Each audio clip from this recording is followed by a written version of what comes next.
오늘 하나님 말씀은 마태복음 14장 1절부터 21절입니다. 마태복음 14장 1절부터 21절 우리 서로 교독하겠습니다. 제가 1절 먼저 읽습니다. 그때 분봉왕 헤롯이 예수의 소문을 듣고 그 신하들에게 이르되 이는 세례 요한이라 그가 죽은 자 가운데서 살아났으니 그러므로 이런 능력이 그 속에서 역사하는도다 하더라.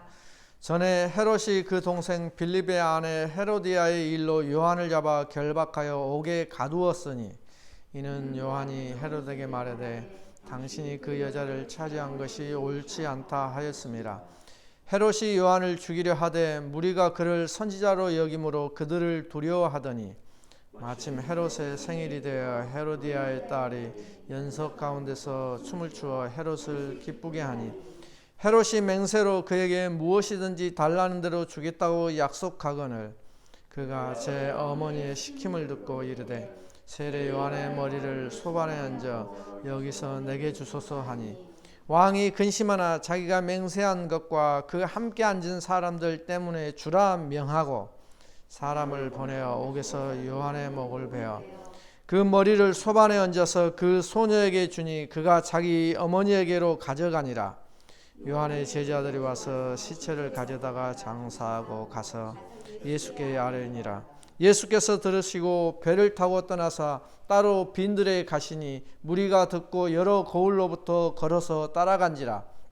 예수께서 나오사 큰 무리를 보시고 불쌍히 여기사 그 중에 있는 병자를 고쳐 주시니라.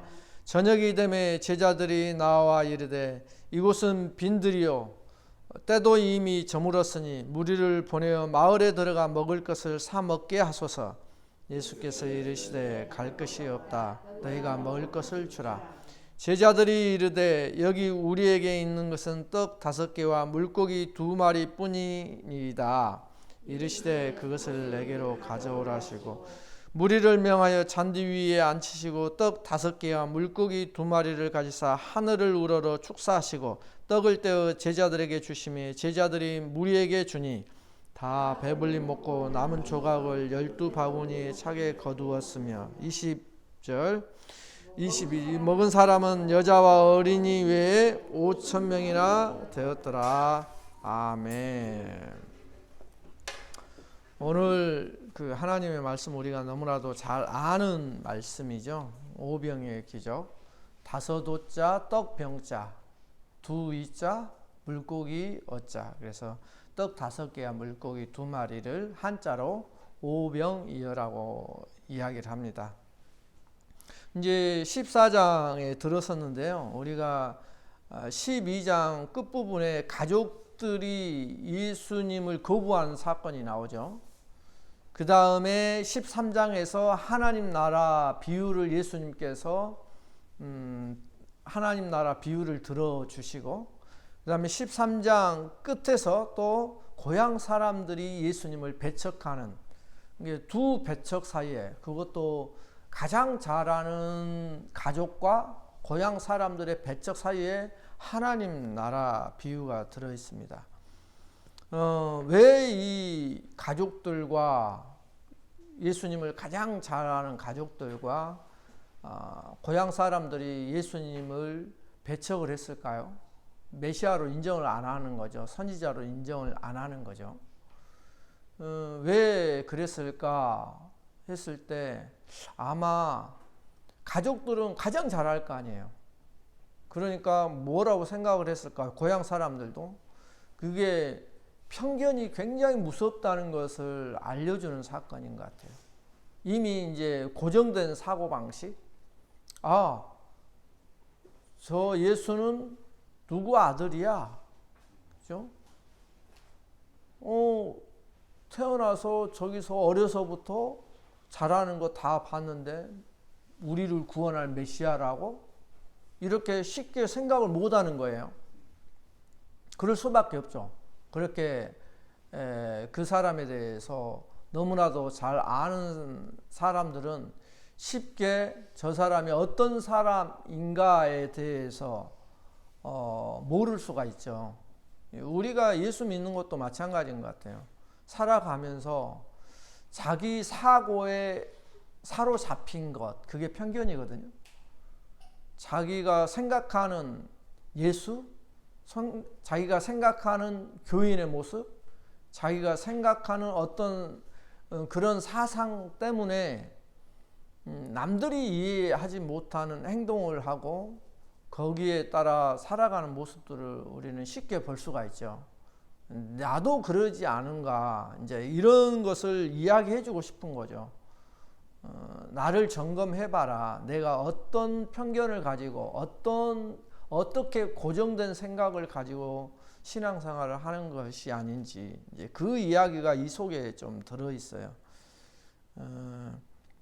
메시아는 무슨 메시아냐, 누구 자식 아니냐, 이런 편견이 예수님을 배척하고 메시아가 하나님 아들이 우리를 구원하려 오셨다는 사실을 이들은 받아들이지 못한 거죠. 그 이유가 뭐냐? 기적을 베풀어도 또 메시아로서 증거를 보여줘도 그 편견에 사로잡혀 있을 때 이들의 모습이거든요. 우리가 혹시 그런 편견에 우리도 사로잡혀 신앙생활을 할 수가 있다는 것을 이야기를 하고 있습니다. 왜 그러냐면 유대인들은 전부 다 구약에 정통한 사람들이거든요. 어려서부터 평생 동안 구약을 애우면서 그 율법을 지키면서 살아가는 사람들이기 때문에 이러한 것들이, 그 사람들이 구약에서 그렇게 이야기하는 메시아가 왔음에도 불구하고 이런 사건이 있었다는 것을 보여주죠. 그러니까 하나님 나라라는 것은 그 중간에 끼어 있잖아요.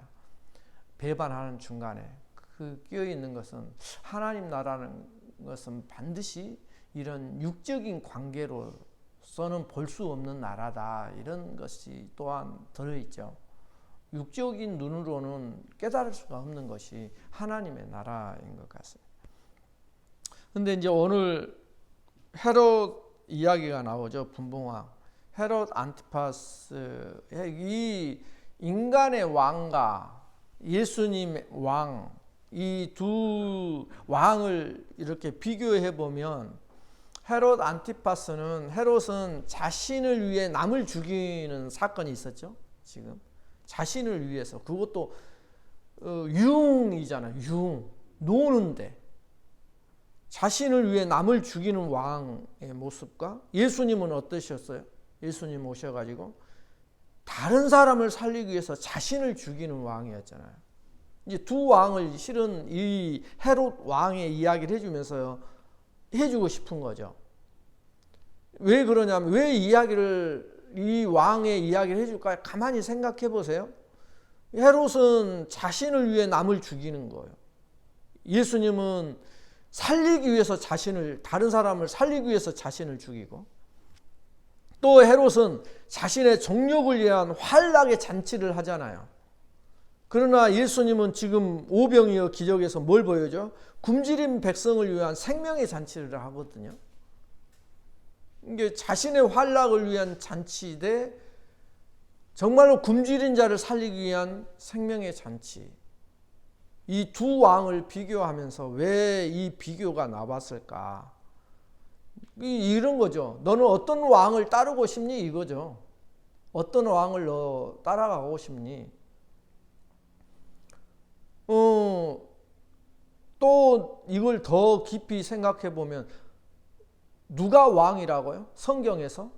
성경의 이야기는 끝까지 추적하고 있는 게 누가 왕이니? 이걸 누가 왕이냐? 이 문제를 다루고 있거든요. 왜 그러냐면 성경의 처음 이야기가 누가 왕이냐의 문제에서부터 시작을 하잖아요. 그게 선악과 이야기였거든요. 선악과 이야기가 하나님을 너는 왕으로 모실래? 아니면 네가 왕이 될래? 이 이야기잖아요. 선악과의 결론이. 그러니까 성경의 이야기는 누가 왕이냐 이 문제를 끝까지 다루는 거예요. 계시록까지.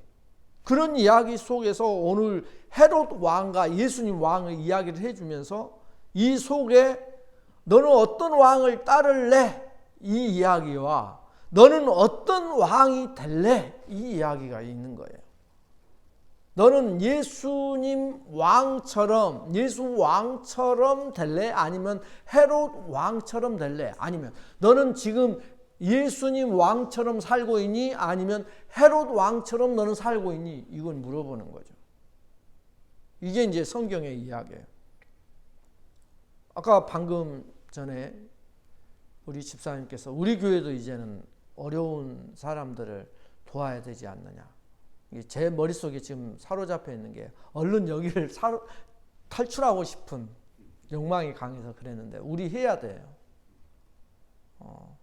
혹시 주위에 정말 도와야 될 사람 있으면 이야기해 주세요. 한 사람이라도 일단은 우리가 실천을 하는 뭐 쌀을 사주든 뭘 필요한 걸 우리가 꼭 올해 연말 가기 전에 한번 해서 우리 집사님께 이렇게 상의해가지고 같이 한 사람이라도 돕는 해가 됐으면 하는 생각이 듭니다. 그런 것처럼 우리가 이제 왜 그러냐면 성경의 진짜 이야기는 하나님을 왕으로 모실래 네가 왕이 될래 이 싸움이거든요. 실은 이제 그 이야기 속에서 이 두 왕의 이야기를 해주는 거예요. 그 다음에 이제 오병이 이야기가 나오죠. 오병이의 이야기 속에 너무 잘 아는 이야기니까 원래 요한복음에서는 이 소년이 드렸다고 나오죠. 여기는 그 이야기가 빠졌지만 근데 소년의 이름이 나와요? 안 나와요? 안 나오죠. 근데 이 소년의 이름이 기록이 안 된 이유는 뭘까? 그것은 하나님이 우리를 사용하시는 방법이 그거라는 거죠. 내 이름을 드러내지 않고 사용하신다는 거죠. 그게 중요한 거예요. 그게 왜 그러냐면 자기 자랑은 사단이 그걸 원하는 거거든요. 자기 자랑은 하나님의 방법이 아니죠. 하나님을 드러내게 하려고 우리를 만드셨잖아요. 그래서 이 13장의 천국 비유 중에 이 어린아이가 오병이었대 이 점심 도시락을 꺼내놓으면서 그 중요한 오병이의 기적을 일으키는 원동력이 됐잖아요. 그럼에도 어린아이의 이름을 기록이 안 되고 이렇게 이 기적이 사복음서에 다 나오거든요. 그만큼 중요한 기적이었으니까. 근데 이것이 하나님께서 우리를 사용하시는 방법이 그렇다는 거죠. 그 다음에 13장에 우리가 오병이의 기적 보기 전에 13장에 어떤 기적이 나와요? 겨자씨와 누룩의 비유가 배웠잖아요. 그것을 지금 뭘로 보여줘요? 이 소년의 이름으로 보여주는 거예요. 소년의 이야기로. 소년의 이름이 안 드러났는데도 겨자씨와 누룩처럼 안 보이는 것을 가지고 하나님께서 사용하시면 이렇게 된다. 이걸 보여주는 거죠. 기가 막히죠? 그래서 겨자씨와 누룩 비유처럼 숨겨져서 사용되어지는 하나님의 사람들, 이것을 말씀하고 싶은 것이 이 속에 들어있는 거예요. 그래서 이걸 볼 때 우리가 이 세상 살아갈 때 내 자신이 초라해질 때 이걸 기억하라는 거죠. 너는 초라하지만 하나님이 그 초라함을 쓰실 때 하나님께서 얼마나 영광을 받으시는지 그걸 이제 기억하라는 거죠. 우리는 언제나 주목받고 싶잖아요. 그것이 우리의 본성이잖아요. 죄의 본성 속에 들어있으니까. 그러나 누룩이나 이름 없는 한 소년이 되고 싶어 하지 않는다는 말입니다. 이 세상은. 그러나 마태복음에서는 어떤 것을 이야기를 계속 하고 있냐면 너는 비록 주목받지 못할지라도 너를 통해 하나님이 영광 받으시면 그게 더 좋지 않니? 이걸 이야기를 계속 하고 있어요. 은근슬쩍. 너는 주목받지 못할지라도 너를 통해서 하나님이 영광 받으시면 그게 더 좋지 않니? 이걸 계속 이야기해 주고 있는 거예요. 모든 스토리 속에.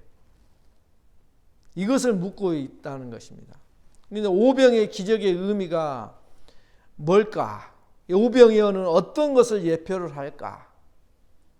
오병의 기적은 실은 무엇을 예표하는 사건이에요. 미리 가르쳐주는 사건이라고요. 뭘 가르쳐주냐? 주의 만찬을 가르쳐준 거예요. 주의 만찬. 만찬을 다른 걸로 표현하면 풍성함을 만찬이라고 하거든요. 기잖아요. 넘쳐 흐르는 거. 뭘?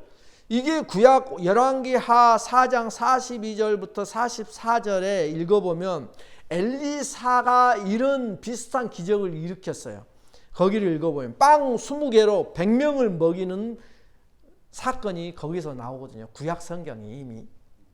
빵 20개로 어떻게 100명이 먹어요? 한 개씩만 먹어도 겨우 그냥 입까지 뭐 조금 배부를 정도인데, 배고픈 사람들에게. 근데 그 빵 20개로 100명을 먹이고 든든하게 남음이 있었던 이 사건을 엘리사 이야기 속에 있어요. 그러면 이게 뭘까? 이건 주의 만찬이 이야기하고 있는 것은 풍성함이라고 했잖아요. 풍성한 잔치를 이야기하는 거예요. 그것은 하나님의 능력이 무엇인지를 보여주는 거죠. 하나님 나라의 모습이 무엇인지를 보여주는 거죠. 하나님 나라는 풍성하다. 하나님은 무엇이든지 차고 넘치신다. 이걸 보여주는 거예요. 이게 오병이어의 기적이에요. 우리 눈에는 작아도 하나님의 손에 잡히면 풍성함으로 바뀐다는 거예요. 그러니까 이것은 내가 가진 것 없어도 하나님이 나를 사용하시면 풍성해진다는 거예요. 그 이야기예요. 그래서 오병이어는 실은 기적이 아니에요. 실은 우리가 우리 눈으로 볼 때는 기적이지만 기적을 보여주려는 것이 아니라 하나님 나라 비밀을 가르쳐주는 사건이에요. 오병이어가. 왜 그럴까? 이스라엘이 광야에서 뭘 먹었어요? 출애굽에서 만나를 먹었잖아요. 만나로 하나님께서 이스라엘 백성들을 살려주셨거든요. 왜? 광야 40년 동안을 농사를 짓지 않고 거기 돌아다니면서 그 만나로 살려주셨어요. 그러니까 이 이야기는 오병이어 사건은 만나로 이스라엘을 살려주신 것처럼 예수님으로 이제는 우리를 살리시는 이야기를 오병이어 사건에서 보여주는 거예요. 왜 그러냐면 예수님이 하늘에서 오신 생명의 떡이요 참 생명임을 말씀하는 거예요. 이게 19절에 보면은 기도를 하시죠. 오병이어 떡을 가지고 19절에 무리를 명하여 잔디 위에 앉히시고 떡 5개와 물고기 2마리를 가지사 하늘을 우러러 축사하시고, 이렇게 하늘을 우러보시고 기도하신 이유가 뭘까? 만나도 하늘에서부터 내렸죠. 이게 하늘로부터, 즉 하나님으로부터 우리의 육적이고 영적인 양식이 온다는 것을 가르쳐주고 싶은 거예요. 그래서 일부러 그런 표현을 다 넣은 거예요. 그래서 요한복음 17장 7절에 이렇게 말씀해요. 지금 그들은 아버지께서 내게 주신 것이 다 아버지로부터 온 것인 줄 알았나이다. 그러니까 예수님의 모습을 보고 예수님의 능력을 보고 다 하나님 아버지께로부터 받았다는 사실을 나중에 깨달은 것을 이야기하는 거거든요. 그러니까 만약에 우리가 기도해서 병자를 고쳤어요. 내 능력인가요? 내 능력이면 언제든지 나타나야죠. 그런 사람들이 많이 있어요. 하나님의 능력인데 이제 사람들이 내가 기도해서 고쳤어. 기도해 주니까 그 병이 고쳐졌어. 그러면 그 사람은 내 종이 돼요. 종이. 왜 그러냐면 사람은 심리상 그렇게 되어 있어요. 내가 너무너무 죽을 병에 걸렸는데 기도를 했는데 암이 떠나갔어. 그러면 그 사람한테 더 잘해주고 싶지. 사람의 심리가. 그러면서 그 사람한테 종이 된다니까요. 우리는 누구의 종이 돼야 되는데? 성령님의 종이 돼야 되는데 사람의 종으로 바뀌는 거예요. 그러니까 자기를 섬기니까 어떻게 결국은 자기가 왕의 모습으로 다시 가는 거예요. 그래서 결국은 자기 능력이 아닌데도 불구하고 자기 능력처럼 사용하고 이용하잖아요. 나중에는 능력 다 사라져요. 왜? 자기 능력이 아니니까. 그러니까 이제 사기치고 하는 거죠. 그걸 가지고. 이제 그런 것들이 이제 우리 본성 속에 들어있기 때문에 요걸 굉장히 주의를 해야 돼요. 아버지로부터 온 것인 줄 알아야 우리가 거기에 빠지지 않을 수 있다는 거예요. 그런 죄에. 그러면 오늘 오병이의 표적의 의미가 무엇이냐? 요한복음 6장 4절에 똑같은 이 오병이의 사건이 나오거든요. 요한복음 6장 4절에 이렇게 해요. 마침 유대인의 명절인 유월절이 가까운지라 하면서 이 오병이의 사건이 딱 전개가 돼요. 그러니까 이 오병이의 사건은 뭐하고 연결이 되어 있다는 거예요? 유월절하고. 유월절. 그럼 유월절이 뭐예요? 넘을 유자 다 모을 자잖아요. 그러니까 출애굽 사건 때 장자를 죽이는 마지막 10번째 재앙 때 양을 죽여서 피를 문지방에, 이렇게 문지방은 이걸 말해요. 각이죠. 거기다 피를 바르면 그 피를 보고 그 집의 장자는 죽이지 않고 건너뛰는 사건은 유월절이거든요. 그러니까 무엇이 필요했냐면 양의 피가 필요한 거예요. 양의 생명이, 양의 죽음이, 희생이 필요했던 거예요. 그것이 유월절의 의미예요. 그것처럼 유월절은 어린 양의 피와 살이 찢겨져서 생명을 건진 사건이잖아요. 그래서 지금 오병이의 사건은 어떻게 해요? 5,000명, 남자만 5,000명이 어린아이와 여자를 빼놓고, 그러니까 합치면 몇만 명 되겠죠? 근데 그 사건을 떡을 찢어서 주잖아요. 그것처럼 예수님이 십자가에서 살과 피가 찢겨지는 것처럼 이 사건을 의미하는 거예요. 그래서 요한복음에서는 때가 마침 유월절이 가까운지라, 유월절 때가 온지라 이 이야기를 하는 거예요. 그러면서 오병이어 사건을 설명을 해요. 그러니까 예수님의 오병이어 사건은 그냥 떡 5개와 물고기 2마리로 몇만 명을 먹였더라 이 기적을 보여주려고 하는 것이 아니라 예수님이 가져올 유월절 이야기를 해주고 싶었던 거예요. 예수님이 이렇게 찢겨져서 우리를 살리는 사건을 해주고 싶었던 것이 유월절 이야기예요. 오늘 19절에 또 보면 떡을 떼어 제자들에게 주시매 제자들이 무리에게 주니, 예수님이 떡을 떼서 제자들에게 주고 제자들이 또 떡을 가지고 떼어서 계속 주는. 처음으로 마태복음의 14장에 들어서 처음으로 제자들이 예수님 사역에 동참하는 순간이에요. 오병이어 사건. 이것은 하나님의 자녀라는 존재의 위치, 또 나의 사명이 무엇인지를 말해주고 있는 사건이에요.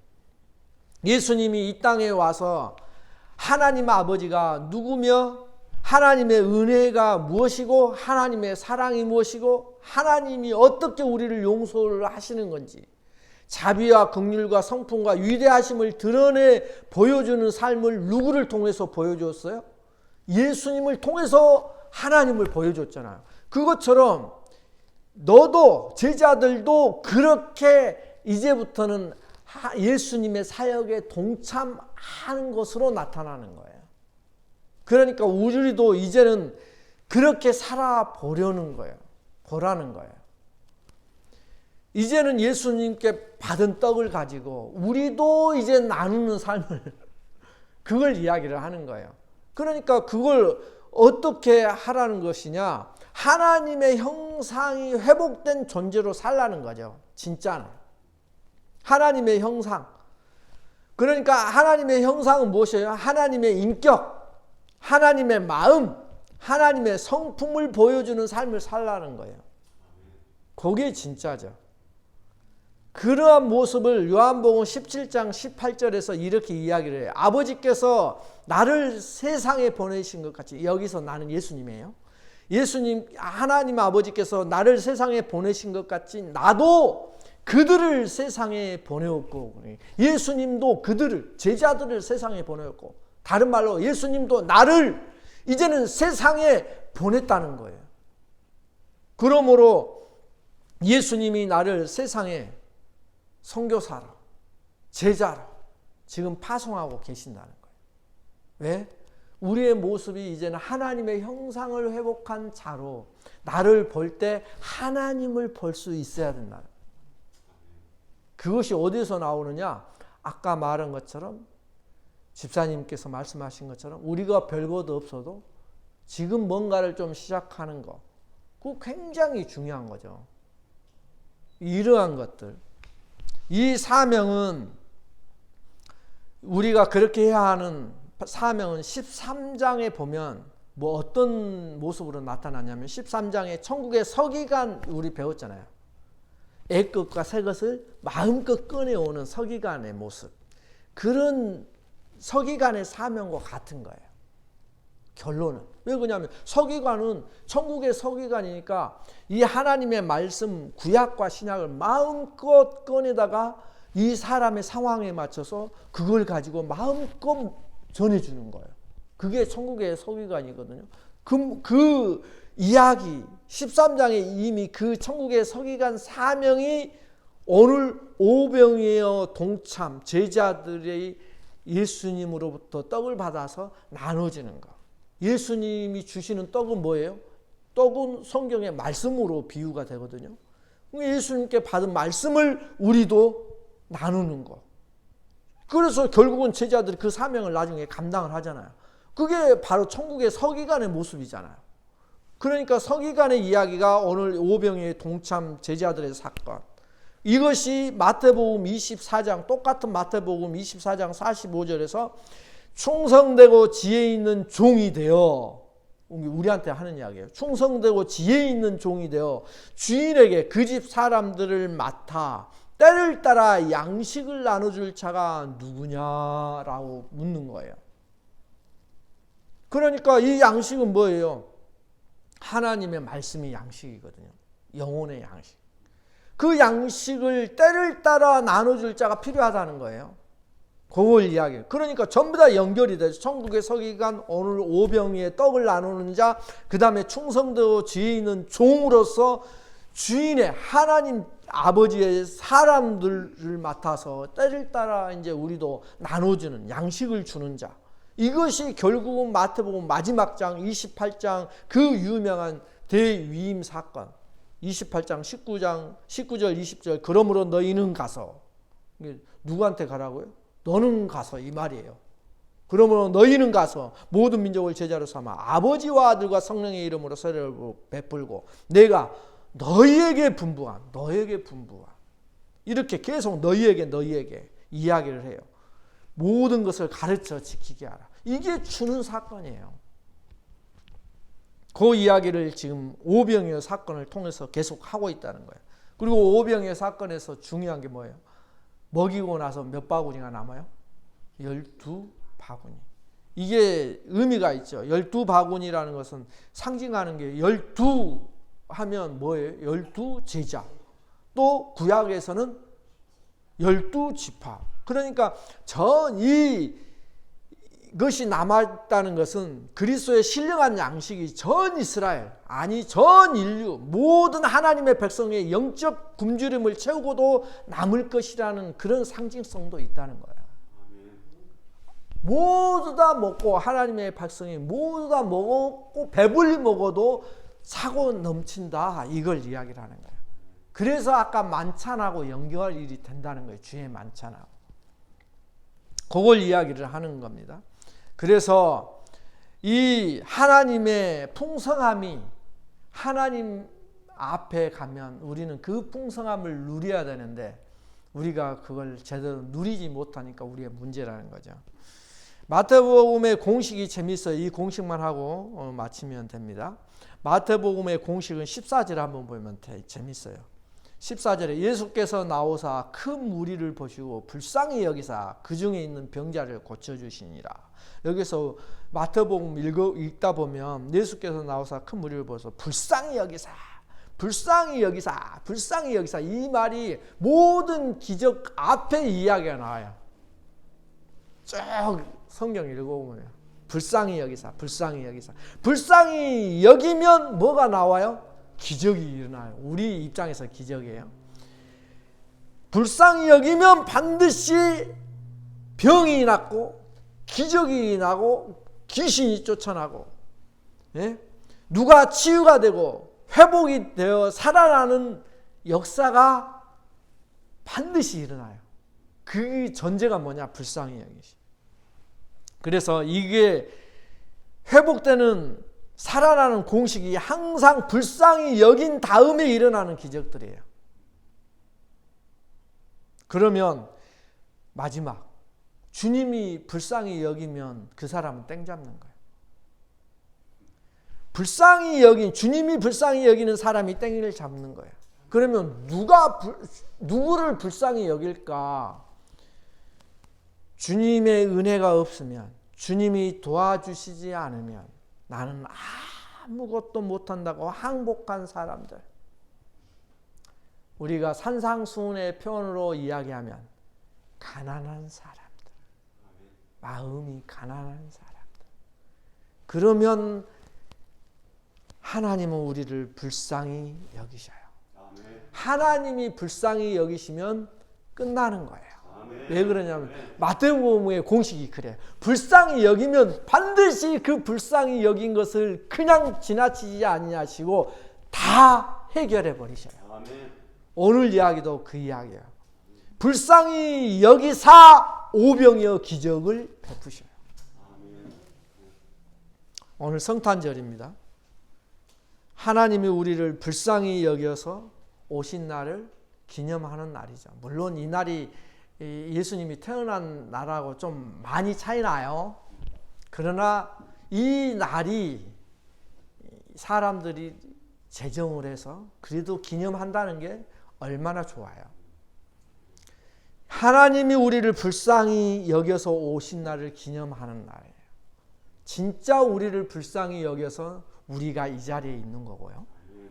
하나님이 나를 이제부터 불쌍히 여겨달라고, 정말로 내 마음이 이제는 가난한 사람이 되어 하나님을 찾는 사람이 되어 달라고 기도하는 성탄절이 되시고, 또 우리에게 예수 그리스도가 제자들에게 떡을 주시면서 나눠주라고 하신 것처럼 우리 교회도 그렇게 나눌 수 있는 마음의 여유, 그러한 풍성함이 하나님으로부터 마음껏 누릴 수 있도록, 또 그런 교회로 성장할 수 있도록 기도하시면서 우리 모두 이 성탄절을 축하하시기를 축원합니다. 아멘.